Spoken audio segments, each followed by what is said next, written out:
اب ہم یہ جاننا چاہیں گے علامہ لیاقت حسین اظہری صاحب سے کہ علامہ صاحب یہ فرمائے گا خودکشی کے واقعات کیوں اور کب رونما ہوتے ہیں، اور اس کی علت اور اسباب پر بھی اگر آپ روشنی ڈال دیں تو بہت اچھا ہوگا.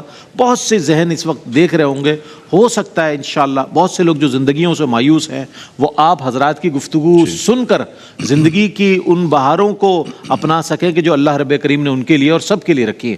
کیا فرمائیں؟ جی بسم اللہ الرحمن الرحیم.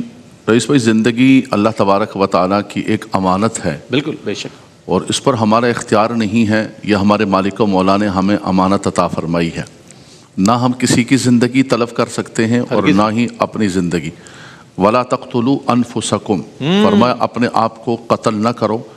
وَلَا تُلْقُوا بِأَيْدِيكُمْ إِلَى التَّهْلُكَةِ، جیسے آیت کریمہ پڑھی گئی کہ اپنے آپ کو اپنے ہاتھوں سے ہلاک نہ کرو. اس کی بنیادی اسباب میں سے ایک سب سے بڑی جو وجہ ہے وہ ہے نا امیدی.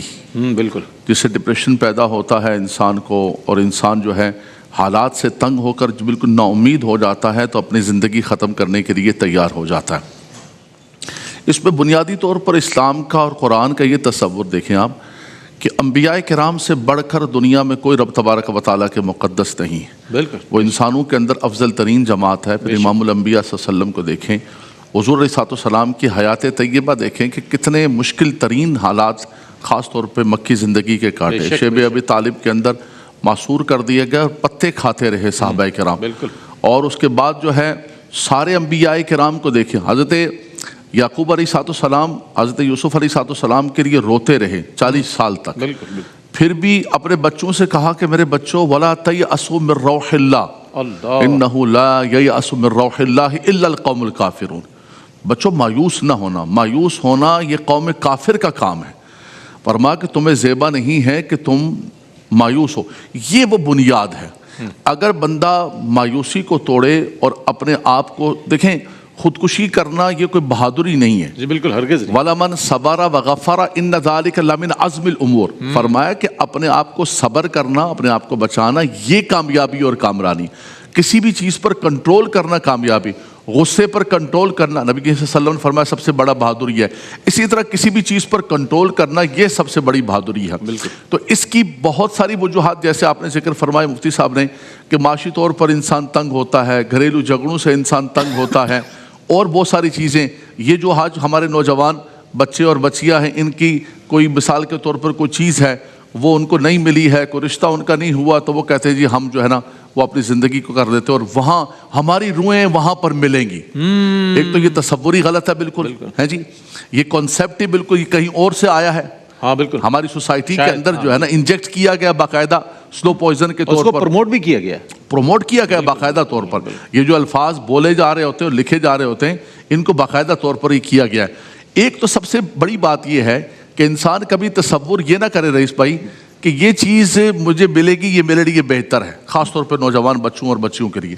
اللہ تعالیٰ فرماتا ہے عسیٰ ان تکرہوا شیئا وہو خیر لکم وعسیٰ ان تحبوا شیئا وہو شر لکم واللہ یعلم وانتم لا تعلمون. فرمایا کبھی کبھی ایسا ہوتا ہے کہ کسی چیز کو تم بہت پسند کرتے ہو، چاہتے ہو یہ چیز مجھے مل جائے. فرمایا کہ اللہ تعالیٰ کے ہاں معال کے اعتبار سے، انجام کے اعتبار سے وہ چیز تمہارے لیے بہتر ہی نہیں ہے. اور کسی چیز کو تم ناپسند کرتے ہو کہ یہاں میری شادی ہوئی تو یار مزہ نہیں آئے گا زندگی کا، چل نہیں کر سکوں گا. رب تبارک و تعالیٰ نے اس کے تمہارے لیے خیر رکھی ہو، برکت رکھی ہو، رحمت رکھی ہو، سکون رکھا ہو.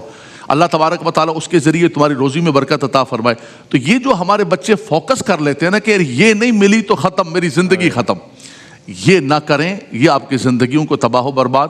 اور سب سے بڑی بات یہ ہے رئیس پہ آپ یہ دیکھیں ان ماں باپ پر کیا گزرتی ہوگی جنہوں نے بچپن سے آپ کو پالا ہے، پال پوس کے یہاں پہنچے ہیں.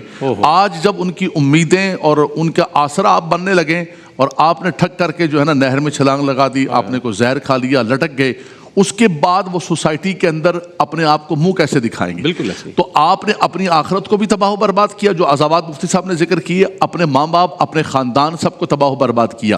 دوسری سب سے بڑی بات یہ ہوتی ہے کہ توقعات ہوتی ہیں کہ مجھے یہ چیز مل جائے، یہ ہو جاتا، وہ ہو جاتا، جی۔ یہ کبھی نہ کریں۔ اللہ کے نبی صلی اللہ علیہ وسلم نے فرمایا انظروا الی من هو اسفلکم ولا تنظروا الی من هو اعلاکم۔ فرمایا دنیاوی معاملات میں کبھی بھی اپنے سے اوپر والے کو نہ دیکھو، یار میرے پاس تو کچھ ہے ہی نہیں ہے۔ بھائی دنیا کے اندر کتنے لوگ ہیں جن کے پاس ایک وقت کا کھانا ہے، دوسرے وقت کا کھانا ہی نہیں ہے۔ بالکل افریقن ممالک کے اندر دیکھیں، یونائٹڈ نیشن کہتی ہے کہ خوراک کی اتنی کمی ہے، ان کی زندگی، ان کے بدن سارے ڈھانچے بن گئے، رب کا شکر ہے ہم کھا تو رہے ہیں، ہم زندگی بسر کر رہے ہیں۔